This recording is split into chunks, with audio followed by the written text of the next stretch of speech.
সকালটা শুরুই হলো ব্যস্ততার মধ্যে দিয়ে। সকাল সকাল রুটি আর ডিমের অমলেট দিয়ে ওকে ব্রেকফাস্টটা দিয়ে দেওয়ার পর আর এই ডিমের অমলেটটা বানাচ্ছিলাম ওকে লাঞ্চে দেবো বলে। আজকে লাঞ্চের মেনুতে রয়েছে ভেন্ডি আলুর একটা তরকারি, তার সাথে নোটে শাক, আলু, করলা, বড়ি দিয়ে একটা ভাজি মতো।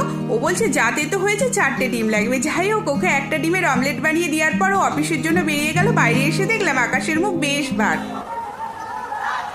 এরপরে ফ্রেশ হয়ে এসে হঠাৎ এইরকম চেঁচামেচি শুনে জানালা খুলে দেখলাম যে ভোটের প্রচারের জন্য বেরিয়েছে। এপ্রিলের 19 তারিখে সিকিমে এখানে ভোট। সাধারণত এইরকম প্রচারে কিন্তু এখানে আগে বেরোতে লক্ষ্য করিনি, তবে 2-3 সপ্তাহ আগে লক্ষ্য করেছিলাম এইরকম ভোটের প্রচারে বেরিয়েছিল। বিকাল হতেই দেখতে পেলাম ঝমঝমিয়ে বৃষ্টি হচ্ছে আর পাখিগুলো ওই দূরে খেলা করছিল। আর বড়মশাই অফিস থেকে ফিরে পড়লো, আজকে বললো একটুখানি কফি বানাও। চকলেটের এই সিরাপটা বাড়িতেই ছিল, তাই ওটা দিয়েই কফি বানালাম আর তার সাথে একটুখানি মুড়ি মাখলাম।